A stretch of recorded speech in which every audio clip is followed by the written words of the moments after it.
Hey guys, welcome back to the Iris Global Green Room. It's back. I know you've been waiting, and we are here in Tennessee in our new studio. And today I have two really special guests, and I know you're going to love them. It's Jess and James Brewer, the producer, writer, director, editor, all of the new film documentary documenting what's taking place in Mozambique with the terrorism and the revival that's continuing to go forth in the midst of chaos.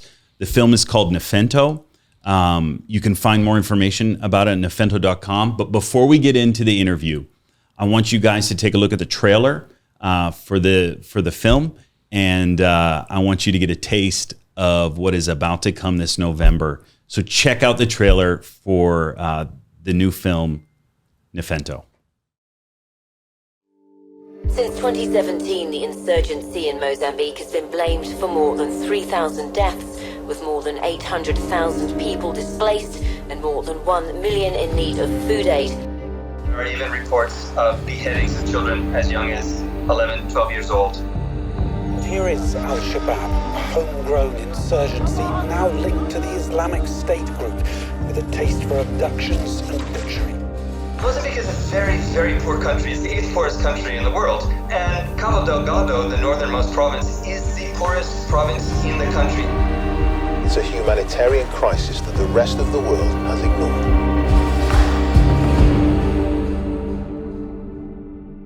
Many of our friends have lost their homes. They've been burned down. Others have lost their lives. But we are empowered by love. And because we're empowered by love, we'll continue to go. We're going to continue to go low and slow. You can't stop us because love wins.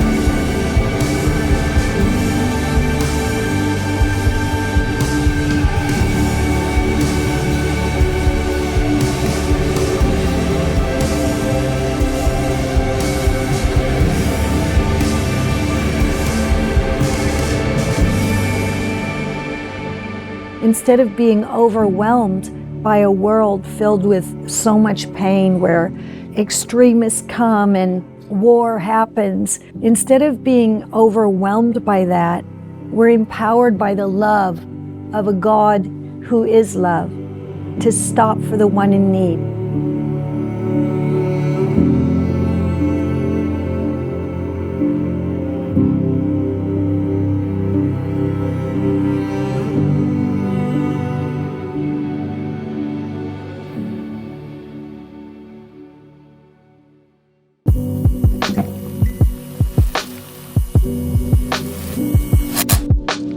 Hey guys, what's up, Jess and Hey. James? How are you doing? We're good. Welcome to back to the Iris Global Green Room. For everybody that's watching, we're back. We're here in Tennessee, and the first interview is with two of our incredible missionaries, Jess and James.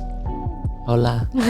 They are not drunk with wine. They are Australian. Just Australian. We are Yeah. very Australian. It's so good to have you guys here. And today I'm really, really excited to be here with you guys because for years you have been working on an incredible documentary that is about to be released. But before we get into it, they just watched the trailer. Tell us a little bit about yourselves. Yeah. Yay. Well, yeah, thank you, Will, for having us. Yeah. I know that's a huge risk to have two It Australians is. on the green room. But yeah, well, me and James, we're from Australia. We're from a small island called Tasmania. Deep south. Deep south. It's probably as low as you can go. But yeah, we love it there. And we've been missionaries for Iris for the last 5 years now. We've been A little longer. We were in Mozambique for 5 years. Oh yeah, and then- in Mozambique for 5 and then years. working on this film for like 2 years. So yeah, we had been serving there doing media on the ground in Pemba and absolutely loving it. But yeah, and as you know, the last I I guess since 2017, it's been very different in Pemba than when we started. That's when the terrorism first began and things started to get a lot more hectic. And, we were already going through a lot with, floods and cyclones and poverty. But terrorism was another new thing for us all. So, we're just really privileged that we get to be able to glorify God with the skills he's given us, and hopefully people will like the film. But Yeah. I mean, well, let's just start this off right from the bat. Nefento. Yes. Nefento? Yep, Nefento. Yes. What does it mean? Do you want to share on that one, honey? Yeah. So the area in Mozambique, northern Mozambique, predominantly is a group of people called the Makua. Anyone who follows Iris would probably already know that. But one thing Heidi says a lot is how Jesus loves you. Jesus loves everyone, sort of thing. And she says that in Makua as well. And that main word, Nefento, means love. So because it's a catchphrase or just a thing Heidi says a lot, we thought it was very fitting for the film as well, because that's really what we feel the film encapsulates, is even though there's such horrific things happening and it doesn't kind of seem like there's any end to what's been happening either. It's just kind of escalated and then mutated into new challenges. But through all of it and through all the tragedy, Jesus' love has prevailed, and there's great stories of hope. And I mean, we're not the most talented or the most capable people to film this. We were just there. So, well, I would disagree entirely with that statement. I think you guys are insanely talented. I think Jesus gave us the strength to do it because it didn't make any sense. No, it was. But on the outside, it looked a little bit comical that we were there and we were the two people filming. But yeah.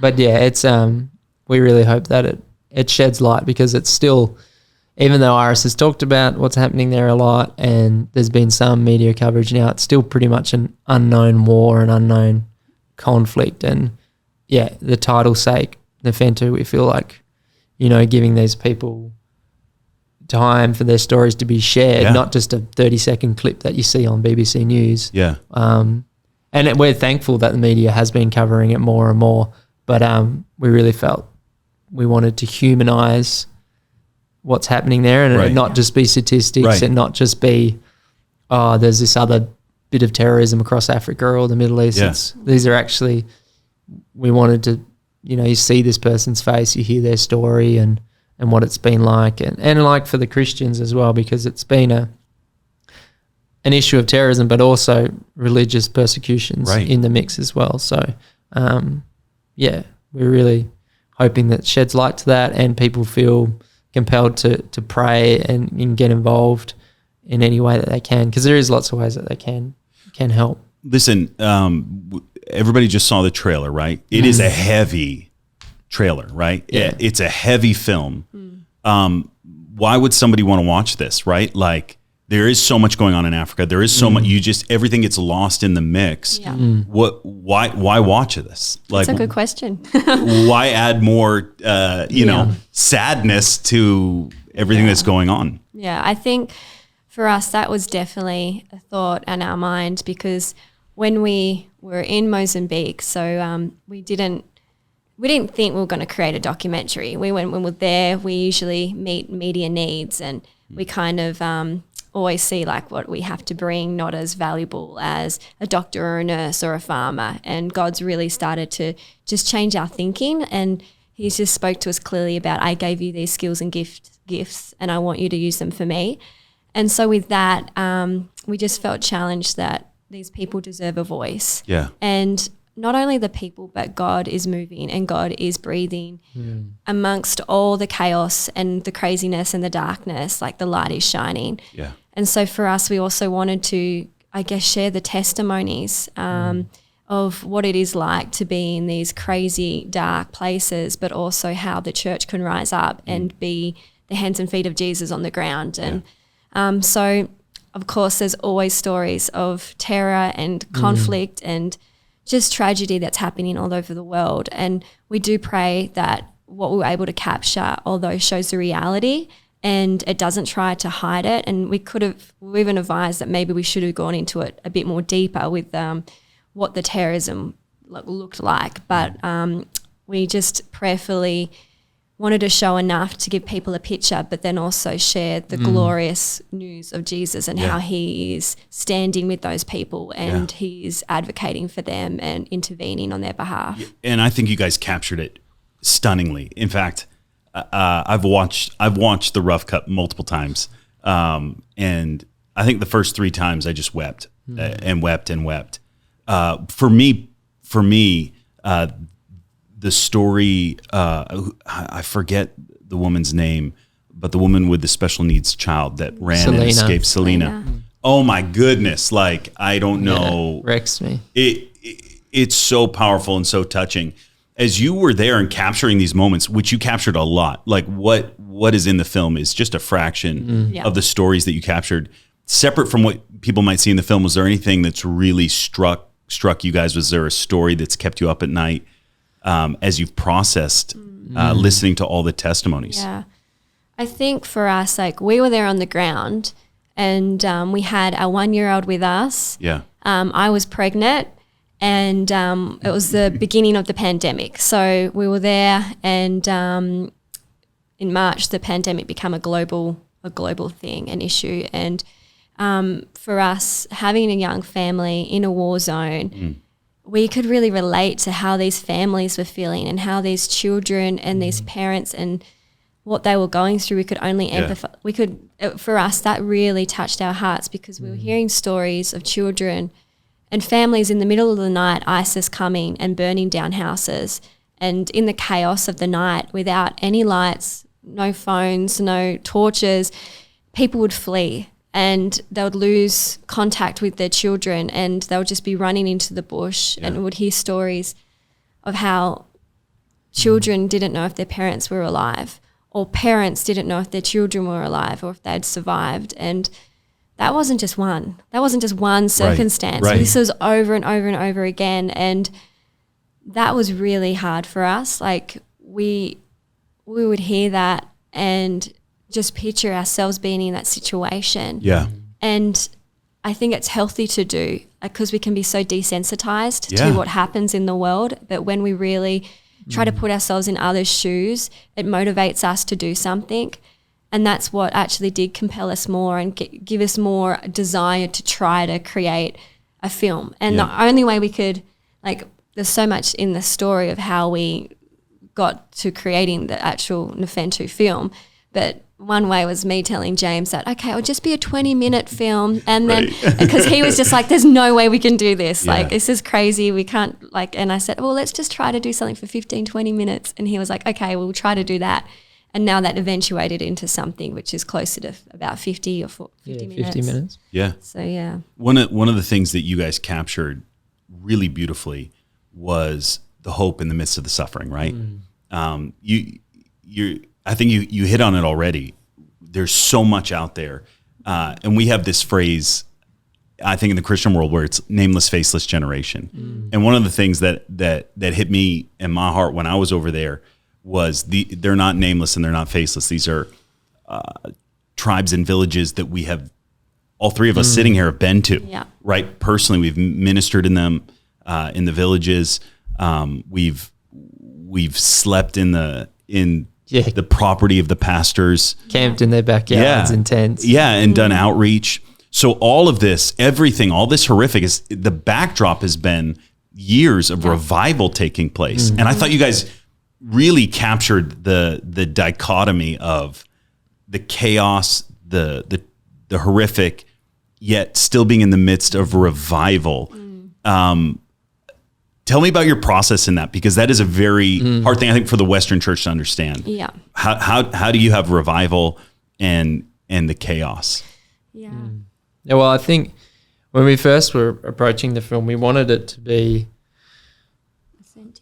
authentic, and we also wanted it to be wide-reaching as far as demographic. I think when we were first filming it, we weren't thinking, oh, this is just for people that have followed IRS, or this is just for Christians, because when we first started filming, there was very little media coverage, and even within the country, there was very little known. Like, even when just before we'd left Mozambique in 2020 to go have our child, a lot of people in the South didn't even know what was happening in the North. And this is a country that's, you know, not huge like America, where there's so many states and there's so much going on. Like it's one strip of land across the coast. You think people would know what's happening, but they still didn't. And so we started to realize, we try to make this as wide reaching as we can. And for that reason, we tried to do it in a language that isn't, like we'd say, Christianese, where people can actually understand what God's doing without using, you know, those buzzwords and those fluff words that to a non-Christian make no sense. Yeah. And so we tried to do that, but the hope that comes through it really has nothing to do with us. Yeah. Like, you know, we didn't plan to film a lady with a disabled son and then her say, you know, all strength comes from God and I haven't lost my hope. Like, she just says it, like what God's been doing and what Iris has been partnering with God to do in that place for decades just permeates through the people's characters. You know, there's no like hyping anything up or saying anything, or they're not, you know, coerced to say these certain things in front of a camera. They're just speaking from their heart and sharing their experience. And I think that's the most beautiful thing. We didn't direct those things. You know, we asked questions and Jess came prepared, you know, prayerfully prepared. But people still had hope, you know, regardless of the atrocities they'd witnessed themselves, you know, having to flee their own village, seeing family members, you know, killed in front of them. They still like, but I have hope. I have hope that God can bring me out of it. I've seen him do things before. And I think that's the special thing. And Heidi mentions that in the film, and when she shares her around the world, is like the resilience of people in Mozambique, because they've gone through, you know, a lot of the people there grew up in times of civil war. They grew up in times of then floods, and then there's been cyclones and poverty. And I think a lot of people would want to know, what is it like to follow someone like Heidi Baker around in the middle of this? Like, you actually have a front row seat to the things that you hear Heidi preach and share, and Roland preach and share around the globe. What is it like following her around as she's practically serving in the middle of this? Mad. Describe this, like, please. Tell people. You say mad. Okay, what does that mean? I think you need a lot of energy. Yeah. And you need to be just asking God, okay, what do I need to do right now? Because one thing we want to be very sensitive about is that when we're coming with cameras, we're not there to exploit people's stories. Yeah. We're not there to be paparazzi. We're not there to be insensitive. We want to go low and slow and be really honoring. And so there's stories that we could have filmed that would really captivate people's hearts and really create, I guess, clickbait, so to speak, you know, but that's not our role. That's the news does that. The world does media that way, but it's not our heart.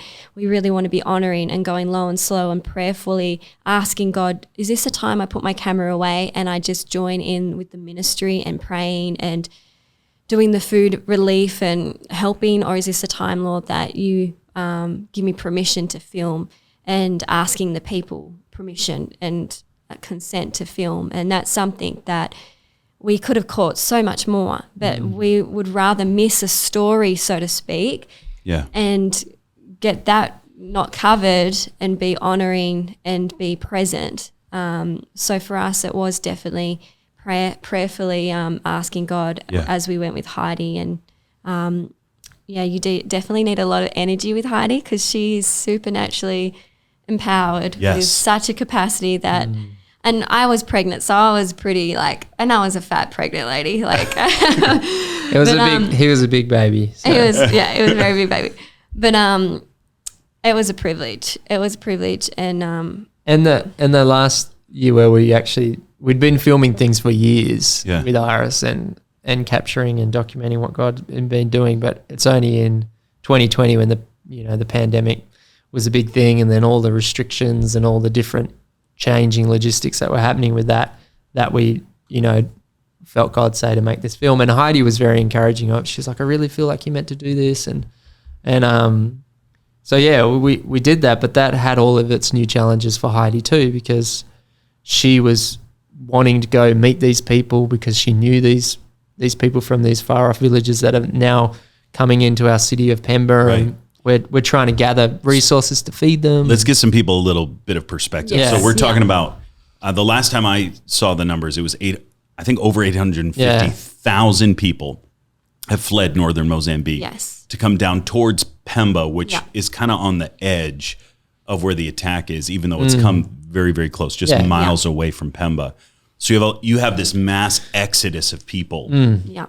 They're referred to as IDPs, internally Displaced. displaced people, and they're coming south. And so you guys, Heidi, the amazing team, our Mozambican team, our missionaries, sprung into action and are going out preaching, feeding, getting the gospel to as many people as we can, passing out solar Bibles. It's incredible, and a lot of what you captured was there in those moments.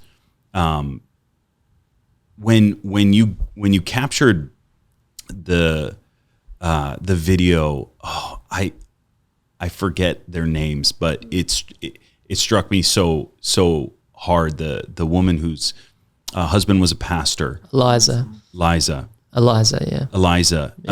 That was a little bit earlier on, in when things started to get a lot worse. Yeah. Was that the first time you'd heard a story like that in person?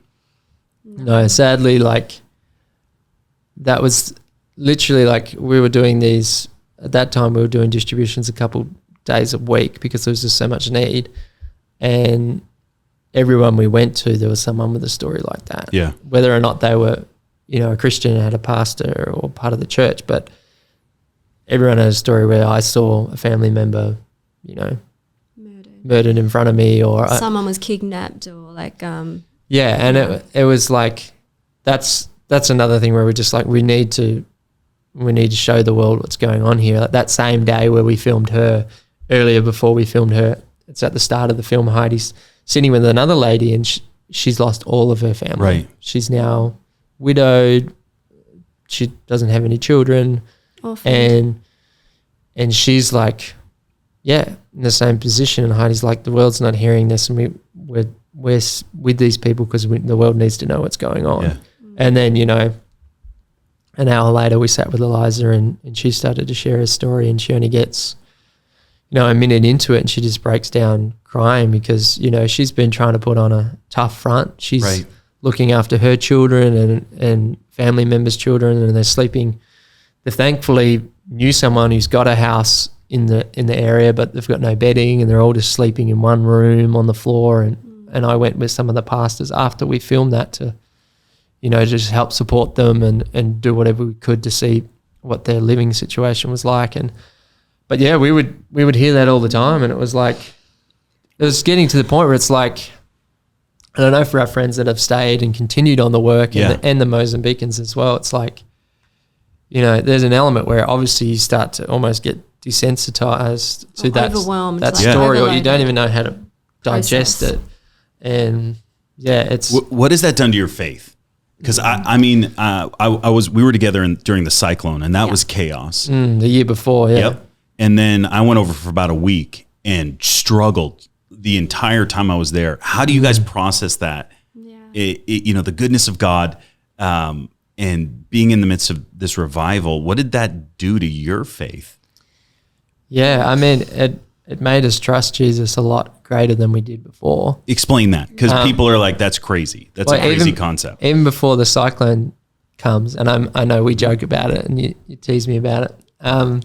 I had fell sick with dengue fever. I'd been back in Mozambique less a week, 2019. and just before the cyclone came, and so I was laid up in bed, and Jess is like trying to prepare the house because the cyclone's coming, and we're from Tasmania where we don't get tropical storms. Right. We get wind, like 100-kilometer winds, but we'd never experienced one. I had no idea, and so Jess is taping up the windows, and I'm just like in a bed, just next to death, and they keep like pricking me and checking my blood, and it's just getting worse. And there's storms coming in, and I'm like, they're like, maybe you should go, and I'm like, I don't Couldn't know. even emergency evacuate him out if we wanted to because At of that the point, cyclone. we'd waited too long, and so we just pray. And a friend of ours, we're really close with, the Mozambican guy, and he's like our brother, he was worried about his little sisters, and he was like, I don't know if our house is going to hold, like, can they camp out in your guys' lounge room? We're like, sure. So they camped the night in our lounge room, and me, Jess, and our little girl, Grace, she was only like 6 months at the time, was in our bed, and we all just slept soundly. No one woke up. We slept through the cyclone. The cyclone passed over, and we started to have some flooding in the morning, but I woke up completely healed. And like, come on. No one had prayed for me before I'd gone to bed. Throughout the week, we'd had our boys that live in our children's centre come and they laid at the bottom of the bed and all prayed for me. And lots of people were praying for me. So God did this amazing thing. And then we were propelled into the work of the relief work and trying to figure out how do we go help people when there's terrorism all around. But during that, it was the same sort of thing. I started hearing stories about the terrorism by visiting this tribe that we'd never really been able to minister to before. And I heard this one story about a family. They were, the back area of the house, and they had a small toddler, and when the winds came, because this region was struck much harder with the cyclone, the little girl was swept away, and they never found her again. And it was just horrific to hear that story, especially, now that you have your own children and you can kind of empathize a lot more, and all the late nights when you're up, feeding them and changing them and doing all the things you like, and what it's like for Mozambican people to do that. There's so much more hands-on effort because every day is a struggle to just survive and put food on the table, and you're caring for this little one, and there's the issues of malaria and everything else. And I was so marked by that experience. And later on, after the implications of the cyclone happened, we had an issue with some contaminated water that our daughter had got in contact with, and a few of us had, and adults, it doesn't really harm that much. We just had some diarrhea, which no one likes, but it passes. It's the missions field. Exactly. Yeah. But for little ones, it can be quite dangerous. And we ended up, long story short, we had to go to South Africa and get treatment. And it's in one of Heidi's devotionals, the story about Grace. So. And she got healed, but my faith grew so much in that time because I was so challenged by, a lot of these other families, and there was that little girl that got swept away. Yep. There was kids that were dying of diarrhea because they'd eaten green coconuts because there was no food because all the fish had left, and all the farms had been burnt by the terrorism before the cyclone came. And I was like, I have the privilege of actually being able to go somewhere and get my daughter treatment. And,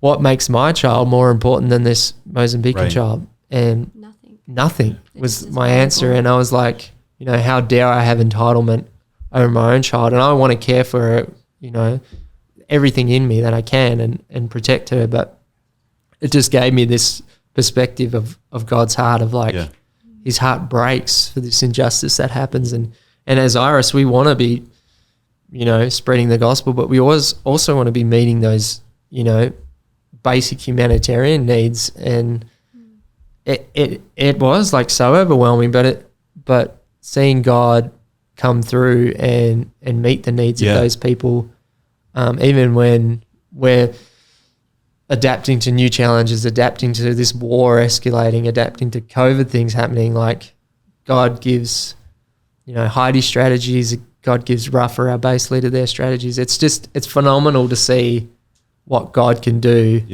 regardless of a situation that seems so hopeless. And it made us just think we can't doubt God because he's just amazing. He always comes through and he meets the needs, and his heart is breaking for what's happening there. I spoke with Heidi a few weeks ago, and when she was on an outreach, I think she said something like 200 to 300 people gave their life to the Lord in one of the camps, and that's happening daily as they go out. So you have this dichotomy, like I said before, of the chaos, but the gospel going out, and it really, I think it's a beautiful reminder, and it's hard to even say beautiful. It's a heart. I think it brings the scriptures, the early church, the backdrop of the New Testament, right, to life, right? And this is actually, it was in these scenarios that the gospel went out, spread, touched Rome. And I think your film, I think Nefento captures that really beautifully. And I can't wait for these guys to watch it. Us too. One of the shots is one of my favorites. And it's the drone shot of the heart of people that were gathered. And that was actually, you and I were there. I flew in after the cyclone. We went to a village and we were feeding a village that was pretty much demolished by the cyclone. And I got to share the gospel very, very quickly. We passed out food and you took the drone up and people were naturally just formed in the shape of a heart. You guys got to watch it. It was not orchestrated. It wasn't orchestrated. You might think it was, but that night, what people don't know is that night, right after we left, the terrorists came in, took the food that we distributed, and I believe a few people were killed. Houses were burned down. The school was ruined. Yep. Yeah.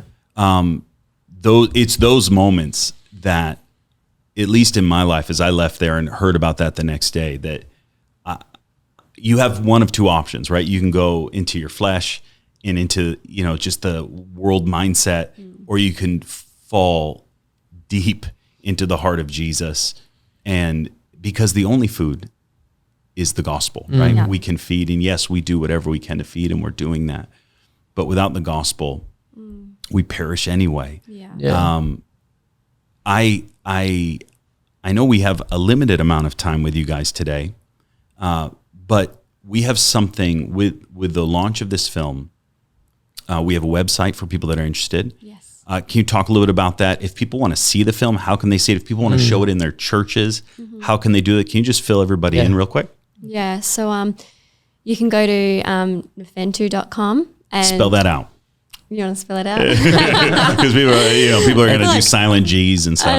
It's NIFENTO.com. So it's pretty much and how there's it also sounds. a link on the Iris Global website. Okay. So, and there'll be a link in the description of this video too. Yeah. And so we'll be releasing the film to the public sometime in November. So keep your eyes out on that website and there'll be details there.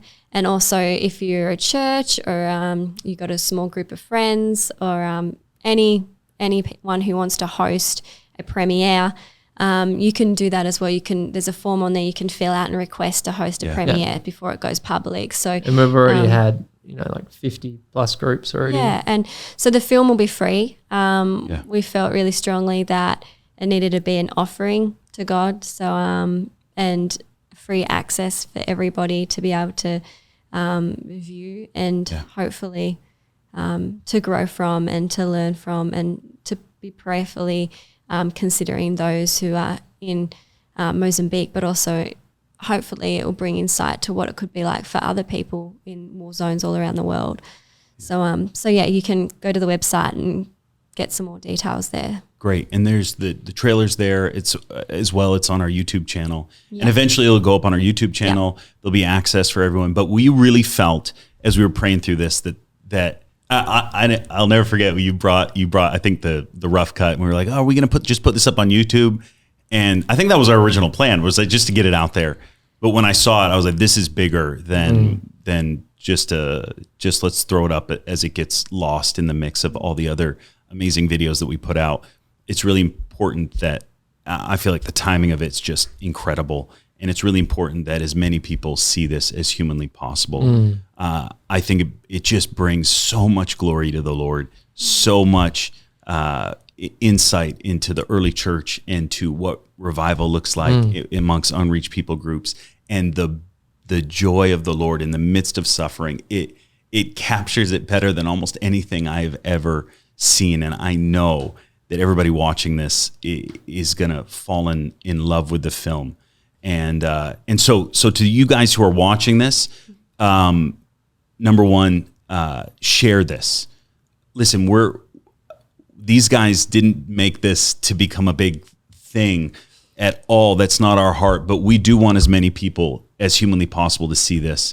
And so share the trailer amongst your friends, share the link, get this information out to as many people, especially those who are struggling with their faith. I think that I walked away and just encouraged in my faith, because so many people, especially through COVID, all this chaos, even the weird stuff around the charismatic movement, the prophetic movement, all of it. Like, I think this just cuts down to the core of the gospel and the beauty and drinking from the cup of joy and suffering at the same time, and capturing this really significant moment in Mozambique in the history of the revival that's taken place. So those of you guys who have been running with us for years, don't pass this moment up.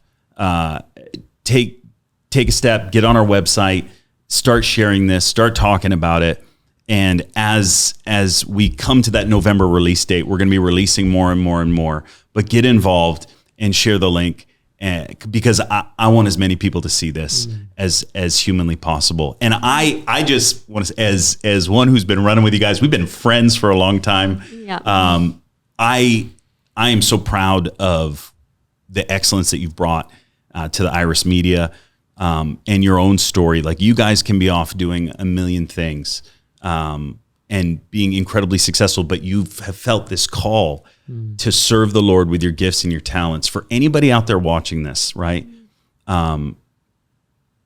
Could you just bring them through a little bit, just a quick process on how you went from really achieving excellence in music and in photography and putting it to the side to go serve the Lord in the midst of a war zone? Yeah, yeah, definitely. So I think for us, like, as I don't know if I mentioned, but we grew up and we weren't Christians when we grew up. So when we did become saved in our early 20s, for us, we'd already been pursuing like our hobbies and passions, and James was a musician, and I was doing photography and wedding photography and just growing in fashion photography.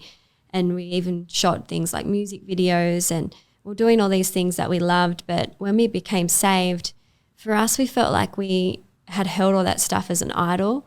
And we just realized that Jesus was real. And that really captivated us when we realized that God, he is real. This is not make-believe. This isn't pretend. Yeah. We've got to do something. Like, what do you do when you find out the creator of the world made you and loves you? And how do you respond to that love? And for us, we were just kind of captivated, and we knew that we found this treasure in a field, and we had to sell everything to be able to obtain this treasure, and that's him and that relationship and intimacy with him. So we had built a house, and we had jobs, and we just sold our house and quit our jobs, and we did harvest school. And after harvest school, we still didn't know we were called to missions, but the Lord brought us that way. And we only realized within the first couple of weeks, oh yeah, this is a mission school. We just wanted to go somewhere where people were hungry, and we heard there was revival. Well, God is like, you can learn about God because we've gone all just these go years. deeper with him. Yeah, we had gone all these years not knowing him. So as soon as we realized that this Christianity thing isn't religion, this is the real deal. This is about relationship with our creator. We were like, we're in. Like, to a lot of people, it looked crazy. Yeah. And in a way we were, because we were so desperate to know this king. And we were just so in awe of how he healed our hearts and redeemed and saved us. And so we had this religious mindset that we got to lay down these idols in our lives, which was music and art and photography and videography. And then when we were at harvest school, the Lord just convicted us both and said he gave us those skills and talents, and he wanted us to use them because we'd felt very insignificant compared to these teachers and doctors and nurses and skill sets that are so vital for the mission field. We'd overlooked what he'd given us. Plumbers, electricians. Even those plumbers was more of a value than things. a camera. We thought it was quite vain, but as we've matured and just listened and been obedient with the skills that God's given us, we've realized that, you know, in Revelation it says that we overcome the enemy by the blood of the Lamb and the word of our testimony. And what greater tool than media to be able to share the testimonies of God and to shout from the rooftop and to just share the gospel. So for us, it's really transformed the way we think. And so we feel really privileged that we can use it as a tool and just be obedient with what we've got, even though sometimes we would much rather throw the camera away and just be present and pray and minister to the people. We have to be good stewards of the things that he's given us. So. Wow. Yeah. And even those industries we're involved with, they're something that's been a real gift as well. While we were on the mission field in Mozambique, we would come home for summer and have a break, but also work, and that's what supported us on the mission field doing wedding photography. So like all these things that we thought were insignificant were actually always God's plan all along. And even during the pandemic and when the war was at its like escalating when we were there, God started talking to me about writing music again. So it's like all these things that you just think are insignificant and lay it down to him and he just gives it back. Yeah, and in a way that has greater purpose too. Like it's yeah. I mean, if this is your first film, that's more than just a few minutes long. If this is the first fruits, I can't wait to see on what's coming next. And I know people are going to just fall in love with the giftings that you guys have.